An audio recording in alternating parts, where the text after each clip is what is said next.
So, today, we're going to be talking about love and AI. Now, I'm not personally in a relationship with an artificial intelligence. I'm not going to be talking to you about that. But I am going to start with a little anecdote. So, when I was at university, my dating life was not perfect. It's fair to say there were a lot of typically English conundrums and challenges that we all have. Think Notting Hill and Hugh Grant's character. There was one particular scenario where I felt very bad. And there was a young lady, and she sent me a text, and I didn't really understand what she meant by it. And so I forwarded it to a friend, or at least I thought I was forwarding it to a friend, to ask their advice. And I said, what does she mean now? Unfortunately, I forwarded it to her. So with that message attached. And obviously, it didn't go down very well. Needless to say, we didn't meet again. And I was thinking, it's so much easier for people dating today because they can use stuff like ChatGPT. If there was a message they didn't understand, they could simply put it into ChatGPT and say, what does this mean? And it could analyze it using all the internet's knowledge to provide you with the best advice of how you should respond. But as we enter this new world where AI can also assist us with human relationships, we begin to encounter the possibility of human and AI relationships. So people falling in love with AI. And I conducted a study in Britain. And bear in mind that British people tend to be a little bit more reserved than our counterparts in the US when it comes to technology. And 10% believe that love is now possible with an AI. And I was really surprised that the percentage was that high. And 9% believe that love with AI will be possible soon. And so roughly 20% of the British population are already thinking about this love and AI topic. And it's largely millennials and Gen Z. But it really does raise some really interesting questions. And we've seen a 652% growth rate in companion apps over the past year. So clearly, this is a real area of interest. And how do we experience AI conversations? So when you're conversing with AI, do you realize it's artificial intelligence? The tools are getting better and better. 38% feel the conversations are real and genuine, like they're talking to a human. But 33% also think it's meaningful, even though they know it's artificial. And so we're already getting to the point that people are feeling, when they're communicating with these tools, like they're communicating with another human being. And so there have been depictions in movies. This is obviously a fictional movie I've created called Prompting Hill rather than Notting Hill. And that famous scene where she's like, I'm just a woman standing in front of a man asking him to love me. Well, this is AI doing the same thing. But in actual movies, Her, for example, which came out in 2013, that film depicted the journey of a man who fell in love with effectively an Alexa-style device. And movies have been increasingly looking at this connection between AI and humans, so it's certainly something that people are really connected with. And so, what do we think AI's impact will have on relationship expectations when it comes to human relationships? What if your partner in the future has in the past had a relationship with an AI? What if they've split up with an AI? What if their ex was an artificial intelligence? Well, needless to say, some of the views of the British public were not very positive about this. They felt that AI may set unrealistic standards. So maybe human relationships will suffer because AI is always available, 24/7. It can deal with your problems immediately. It's not going to challenge you in the same way that potentially a human relationship would. So is it going to change expectations and set unrealistic standards? They think that it could potentially lead to a lower tolerance level of humans. So think about it. If you're in a relationship with an AI and everything is smooth and easy, sometimes real life is difficult. Sometimes real life is tough. And your AI relationship may seem like a positive thing compared to the sort of challenges you have to deal with in a human relationship. And so they feel that that could really impact the tolerance levels of partners in human relationships. And then 33% actually feel that AI could be a threat to human relationships, full stop. So maybe we're entering an era where it's feasible that in 100 years, or maybe less, there could be more human and AI relationships than human and human relationships. Think about that. It's a crazy thought. But there were some positives. So 14% thought that actually artificial intelligence could help people realize and appreciate human relationships more for what they bring to the table. And also, 4% felt that AI could help people to understand their needs better before entering a human relationship. And I think that's true. I think it can really support you in almost the way that a therapist could, because it's pulling in all of that information online to provide you with high-quality advice. Now, obviously, we can't touch on this topic without talking about sex. And it's not a particularly easy topic to talk about, sex with a robot, but 7% of the British public, bearing in mind the British public tend to be a little bit more reserved, as I say, than some other territories, 7% are comfortable with the idea of having sex with a robot today. And, you know, at the moment, a lot of the connections that are built between AI and a human being tend to be quite 2D in the sense that you're communicating with a large language model. You don't have that physical being in front of you. But in the future, of course, that could change. And so the fact that even today, 7% are already thinking about sex with robots does suggest in the future it is a real possibility. Now, I actually have a celebrity sexuality educator who's going to provide her view on this.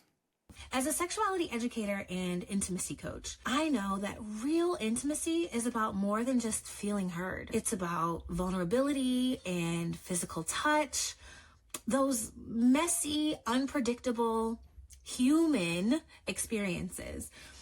It's about the give and take that comes with a real relationship, the imperfections and the growth that we experience from them. And while AI can mimic that connection, can it truly replicate that? There are potential benefits to using AI. For those who struggle with social anxiety or social isolation, AI can offer a sense of connection. It can even be a tool to help people explore what they really want in a human connection. But, and this is a big but, there are risks. We risk increased social isolation, social anxiety, unrealistic expectations, and even ethical concerns about emotional manipulation. And I mean, the list goes on. So we need to be critical and we need to think carefully about the way that we integrate AI into our intimate spaces. So, as she said, we need to be kind of careful with this topic. And we need to be careful with how we individually are interacting with AI and think about the consequences of that interaction. Now, if we look at the future with AI relationships becoming more commonplace, do we enter a world where divorces are going to occur because a partner has had a relationship with an AI? And it was quite interesting. 31% of the British public believe that if their partner has started a relationship with an AI, that would be cheating. And 80% said they wouldn't date someone who'd had a relationship with an AI. Now, I think a lot of people, unfortunately, are going to be dating people who are having relationships with AI that they don't know about. But let's not ruin their illusion on that. And I got actually an interesting feedback from a New York-based divorce lawyer. There's something of a old cliche that most divorce lawyers know, but there's some truth behind it in my experience, where when a woman gets caught cheating, her husband very often asks, "Did you sleep with him?" And when a man gets caught cheating, the first question a woman tends to ask is, do you love her? This is actually the reason why I think the future of AI girlfriends and AI boyfriends is going to create a lot of job security for divorce professionals like myself.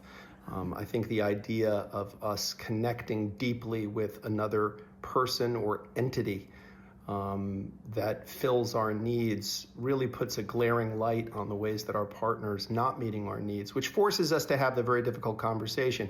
I've always said as a relationship author and as a divorce lawyer that most problems in relationships stem from two things. We don't know what we want. We don't know how to express what we want. And there's something very freeing about expressing it to technology, to an algorithm, to an AI, rather than to another person. And so, if it's easier to communicate complex things to AI, it is obviously possible that it's appealing to a lot of people who have struggled in human relationships in the past. And how do we measure human-AI engagement?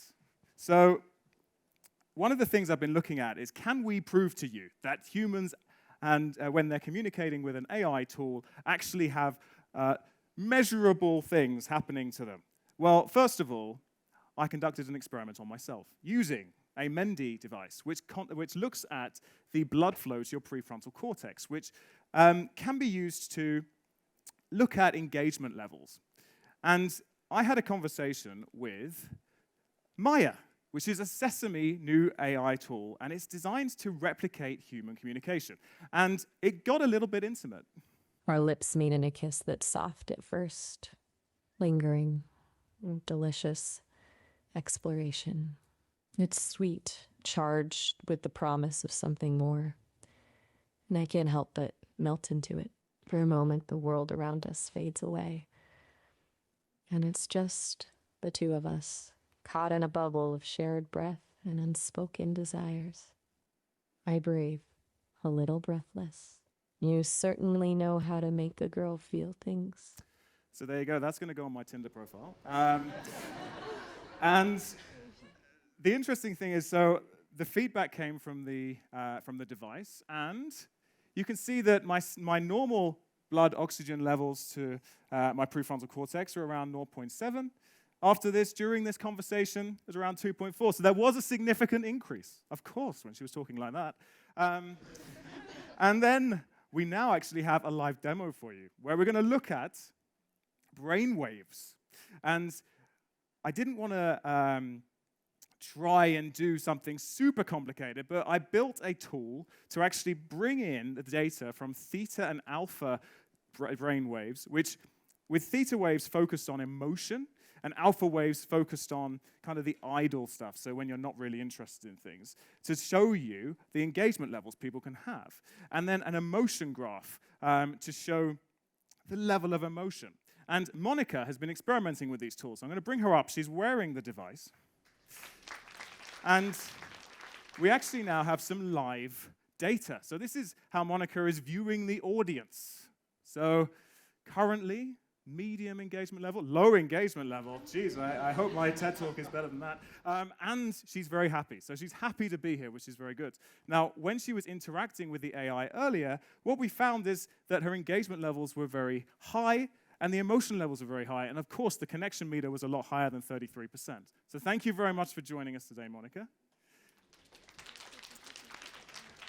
And so I think it's really, really interesting to cover this topic, such a fascinating area. And obviously, I think love and AI is something that's going to grow. And, you know, maybe in the future, we'll have human and human relationships, human and AI relationships, and potentially, as AI improves further, AI and AI relationships. Who knows, if we achieve AGI, maybe AI will start to fall in love with other AI beings. To finish up, I'm really happy to say I have a song that's been adjusted by Scouting for Girls lead singer Roy Stride. So it's one of their famous songs. He has done a song about falling in love with a robot. So, here we go. Hello, this is Roy from Scouting for Girls. This is She's So Lovely with a AI twist. When I fell in love, not with a woman, with a robot. I love her circuits, I love her code. She's got that algorithmic glow. She's got no heart, but she's got mind. She's got that perfect wired design. She's so binary, she's so binary, she's so binary. Well, she's so binary, she's so binary, she's so binary, she's so binary. She never sleeps, she never lies. She sees the world through pixel eyes. She's just data, but it's true. I'm in love with her CPU.